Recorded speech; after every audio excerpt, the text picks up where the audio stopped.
Welcome back to NeuroDiverse Christian Couples. I'm Stephanie. I'm Dan. And some of you might be in one of our groups that we're doing right now, which is based on relational skills in the Bible and receiving feedback. And we are excited to have one of the authors of relationship skills in the Bible, Joy Starts Here, The Joy Switch, Habits of Joy-Filled People in Marriage with us, Chris Coursey. Thank you for being with us today, Chris. Hey, thank you for having me. It's good to be here. Are you doing the bio or am I? All right. Oh, so I'll do the bio. Okay, why don't you do that? You caught me not paying attention. I know. So for the last, over 25 years, Chris has been developing and practicing brain-based solutions to make relationships work. He started out his career specializing in severe trauma and abuse, and also pastored a small congregation in Michigan for a number of years. Chris is a published author with 10 books in print, including The Joy Switch, How Your Brain's Secret Circuits Affect Your Relationships and How You Can Achieve It. He co-authored his most recent book, The 4 Habits of Joy-Filled People, with Dr. Marcus Warner. Chris enjoys spending time with his wife, Jen, and their 2 sons, Matthew and Andrew. In addition to studying, writing, jogging, and exercise, he enjoys the outdoors, is also one of the rare people who actually likes the snow. Yeah, it's I very like rare. the snow, too. Oh, you like the snow? Okay. The snow. I All love right. the snow. Dan's a Southerner that likes the snow. Oh, that's awesome. Yeah, I'm with you. I like to go visit the snow and then leave Yes. I don't Yes. like it when the snow comes to me. I like to go Yeah. visit it, play in it, and leave it. Oh, yeah. Oh, yeah. I like to be all mountain man and Ooh. turn on a fire and things Oh, like nice. Fireplace and snow is a good combination. Oh, and yeah. hot chocolate. that. Hot chocolate. Yeah. Yeah. And well, then how messy it is. You see how joy building that is for me. Yes. Oh, well, Chris, we wanted to have you on today because listeners, you may have seen, we've had Dr. Jim Wilder on. We've talked about enemy mode. We've talked about fear bonds and love bonds and joy. And we constantly talk about joy and hesed.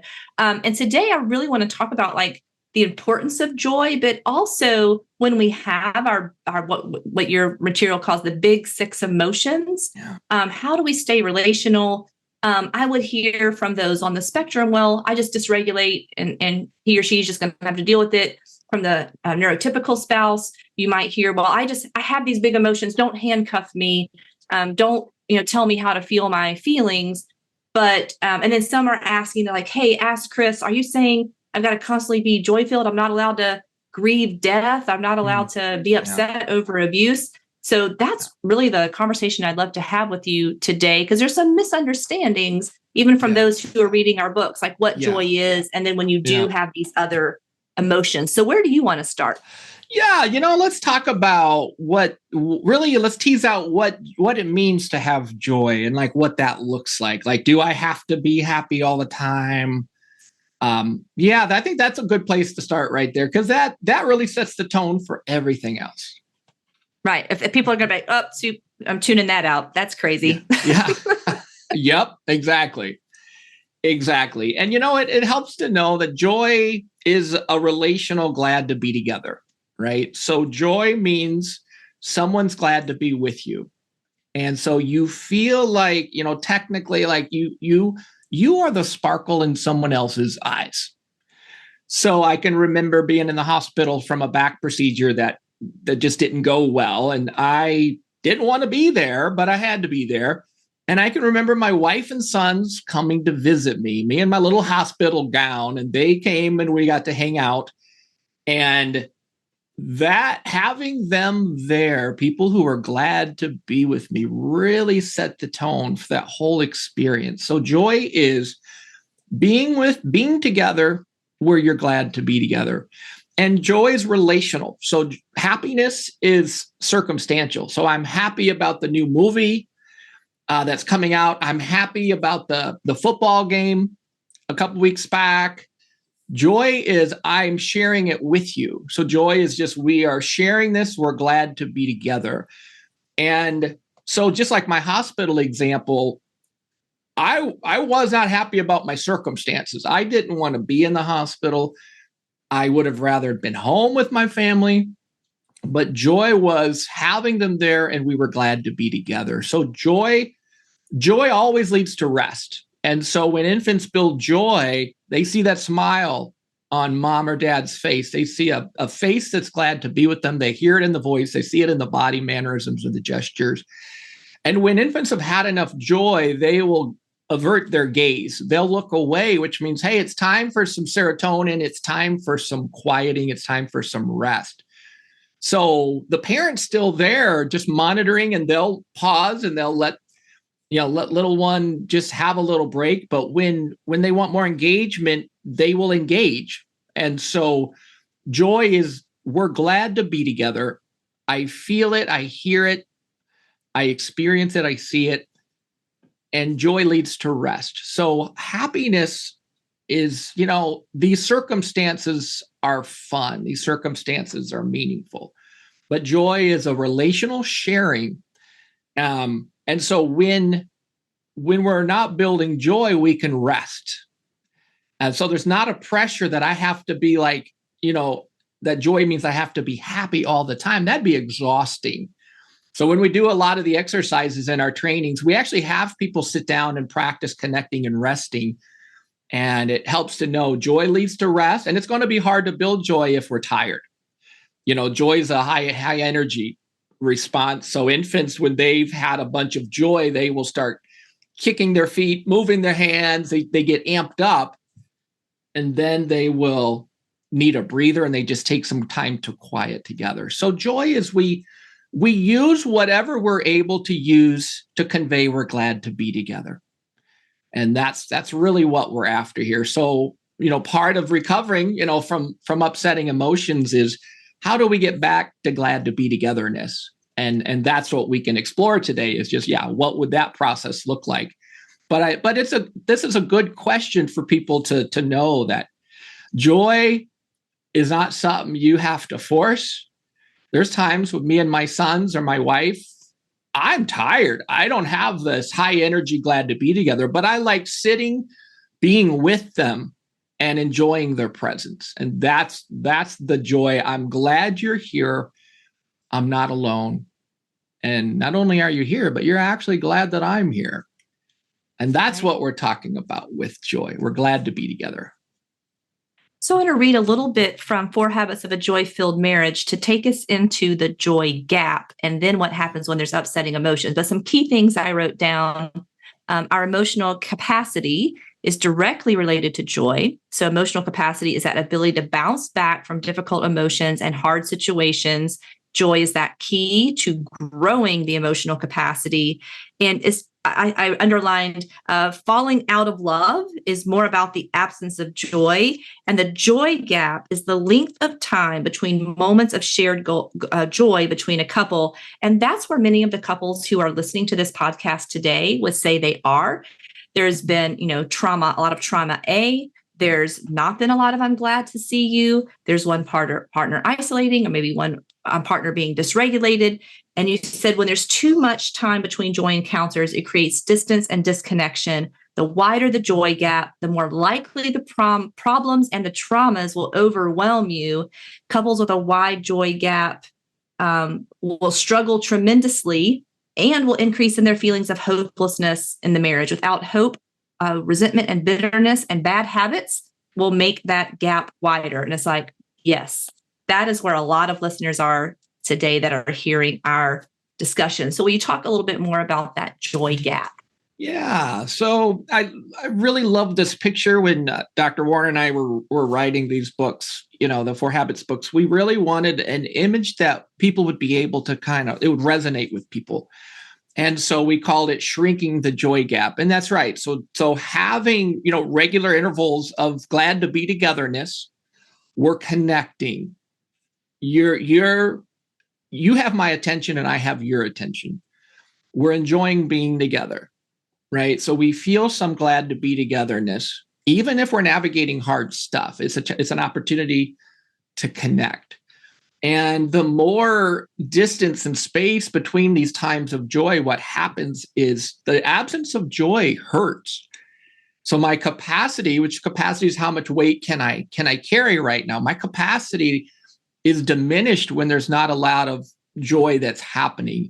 It hurts. Like we're tempted to find pseudo joys, so to speak, what we would call when I'm not building a lot of joy with my wife, I want more sugar in those moments, or I want more TV time. I, surf online.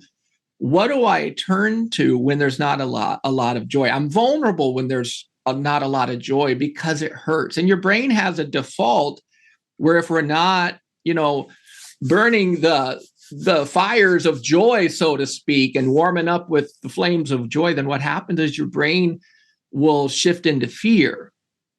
And so fear is, I don't want to be hurt here. I'm not going to share my heart with you because you're not meeting my needs. And so fear starts to take over. And then we kind of go into self-preservation responses. We go into ways of trying to make the pain stop because it does hurt. And so I like to tell people a little bit of joy goes a long way. And I work with a lot of couples who've lost their joy. Somebody's poked a hole in their joy balloon and they're just feeling it, right? They're feeling it. So part of what my goal is just to help them, what joy does is it activates our brain's relational circuitry. And so we remember times of joy, which helps us get relational. So whenever you expect some joy, you anticipate some joy, your brain's relational circuit comes on. And this is when I remember who I am and I remember what's important to me. So often if I'm, helping couples who've lost their joy, part of it is just helping them get their relational brain back online, those relational circuits, because everything's going to be harder if our relational circuits are offline, what Jim Wilder calls enemy mode. Enemy mode is when people feel like enemies and I want to win. And I feel like I have to defend myself here. And enemy mode is just when your brain kind of gets locked onto what's upsetting or what's painful, and it starts to amplify that. So really the first, one of the first things we want to do if our relational sailboat's taking in water, let's try to stop the water from coming in by getting relational. And then let's remember, what is it that I enjoyed about my spouse? Like, why did I get married in the first place? And in relational mode, there's a whole lot of good skills that you can use to help get some joy back. But I like to validate people here that, if you're in a relationship and there's not a lot of joy, maybe there's a lot of pain or a lot of hurt, it's hard to get out of enemy mode when your joy levels are just sinking. And so doing the things to help get us back into relational mode is really going to set the tone for trying to get the embers of joy going again. So that's often like the first step when we're not getting a lot of joy. Let's try to get relational. And then let's navigate this and try to get some joy back. But this is such a helpful lens because we don't, this resonates with what a lot of people are struggling with. Like, oh, it is joy that I'm missing here. We're not glad to be together. We're fighting, we're arguing, we're in a conflict. And that makes it a breeding ground for enemy mode. So I often just tell people, let's get back in our relational seat here. And then let's try to navigate this terrain and let's get a little bit of joy going once we get out of enemy mode. Okay. What are you processing or wanting to ask? I see you got your other half of church book out. So well, we already changed topics. We already changed topics. Okay, we moved on there. You went faster than I could. Where you wanted to go back to? Yes, what you usually like to do is rewind. Yeah. Usually says, let's rewind and go back to. So going back to the joy topic that we started with, what I wanted to reiterate that it's true that when we say we're returning to joy, we're not necessarily shelving whatever it is we're feeling. That's right. We are doing both. Yeah. Right. And that if you read that wrong, you could think, oh, well, I'm going to all of a sudden stop being sad. Yeah, that's right. And that's not at all what's going on. There's two different planes going on, right? Where one of them is someone is near me and I'm now happy to be with them. Yeah. And at the same time, whatever the circumstance was is still true. Yes, that's right. And that's such an important point right there. Like return to joy doesn't mean all the distress is now gone. What we're doing is we're returning to glad to be togetherness, even while we navigate the sadness or the hurt or the anger or the disgust or the hopeless despair. And so what it means is I'm back in my relational seat while we're navigating this together. So return to joy means I'm not alone. Someone's with me here. I'm relational again while I feel, share, and quiet those emotions. So basically with return to joy, your brain, has to learn to feel it, share it, and quiet it. And so returning to joy means I was able to feel it, share it. Now I can quiet together. And that's such a good distinction because oftentimes when people learn about the relational skills, that's exactly what they might think with return to joy. Like you're saying, I have in under 2 minutes, all the distress has to be gone. And it's like, no, we're returning to glad to be togetherness from, whatever we were navigating in that moment. So yeah, that's a important distinction right there.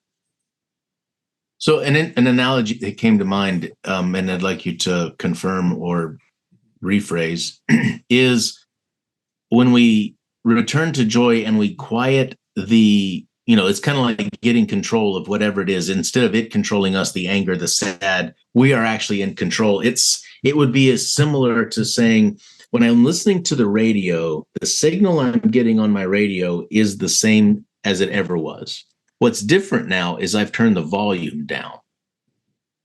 Right? I have kept that emotion, but the volume of that emotion in my being is not doesn't have the amplitude it once did. I love that. I think that's an excellent way to look at it. We are turning the volume down on this. And I can remember a discussion I had with the brain surgeon who was learning relational skills and just kind of, taking this stuff in as well. And we were talking about returning to joy and how we can learn to turn down the volume and quiet. And we were talking about how if your brain has a skill, we're able to do this without a lot of effort over time as we kind of get this pathway developed in our brain. And he said something I thought was really interesting because we were talking about the longer we stay stuck in an emotion, right, the harder it is to handle. And there's just a ripple effect in our body with what happens, especially with, stress hormones. And he said, if you're stuck in an emotion longer than 6 minutes, you'll have the stress hormone cortisol streaming through your blood for 24 hours. And so that was his point. If we don't get it turned down and get back to relational glad to be togetherness, then what happens is your brain doesn't like feeling alone in emotions. That actually makes it harder to feel, share, and quiet an emotion when we feel alone in it. So this return to relational glad to be togetherness is really like, okay, now I feel like we're in this together. I'm not alone. For someone's glad to be with me, even while they sit with me and share this with me. So we're weeping together and we're rejoicing together. Basically, we're on the same wavelength. And when I feel like you're with me in this, and suddenly I have more capacity to be able to feel, share, and quiet that emotion. But when we feel alone in it, brain just doesn't like that. And it gets harder to get back to relational mode. I think that's going to take us to the L in plan. So listeners, I'll tell you what plan stands for according to 4 Habits of Joy-Filled Marriage. But this L is listen for emotions. And I think that's where we want to come to. So P is we need to play together in a shared activity. So for neurodiverse couples, that means you're going to find something you both like and you both enjoy, that you enjoy being together in that activity. Or take turns. Yeah. That is also another thing. L, listen for emotions, which I want to deep dive on. A, appreciations daily. And N, nurture the rhythm. And we've kind of talked about, Dan and I, that on our show about how we have nurtured at-home dates and away dates and our joy channel that we talk about, which is our low energy, when we're just watching pictures of our family come up and sharing in that joy when we're low energy. But this listen for emotions. And so this is super important for our couples, and I'll kind of give it to you. Listening for emotions. Left brain analytical people tend to listen for problems to solve. You can have an increase in growth in your right brain to learn to listen to emotions and the relational impact. And so can we dive into what does it mean to listen to understand emotion? And you also talk about false validation and how that actually makes things worse. Like, I'm sorry, I understand. Stop having your emotions now. We're done. Walk us through what listening to understand emotion is like for those who might be left brain and analytical. Mm-hmm. Yeah. So what I'm doing here is I'm trying to use some empathy to identify what you're feeling while you're talking with me. So I'm looking at your voice, I'm listening for your voice, looking at your face or your mannerisms. And what I'm trying to do is be able to identify what is it that you're feeling. And so what tends to happen if I'm not listening for emotions, then I'm trying to figure out how to quickly put this fire out as fast as humanly possible. And that's when I'm going to try to solve the problem. And actually what people need is exactly what we were just talking about, which is feeling connected while I feel, share, and quiet my emotions. So listening for emotions is what am I picking up? What am I hearing there that you're feeling while you're sharing with me? And especially if this is me and my wife and I, and she's upset with me for something that I maybe neglected to do something and it hurt her feelings. So I'm trying to listen for what is it she's feeling? What is it she's experiencing? And then the authentic validation is basically just saying what we see and what we hear. So I might say, honey, I hear that you're really frustrated with me because I forgot to do this one thing that you really needed today. And it sounds like you're really mad at me and feeling hurt that I didn't do this. So I'm paying attention to what I hear her saying in terms of what she feels, what's going on in her. And when I can recognize that, then I can validate it correctly by saying, it sounds like you're feeling like I've really let you down here and you're hurting. Is that right? Is that what you're saying? I want to make sure I understand this clearly so I can say what I see and what I hear. Yeah, I've really let you down and you're feeling really hurt by this.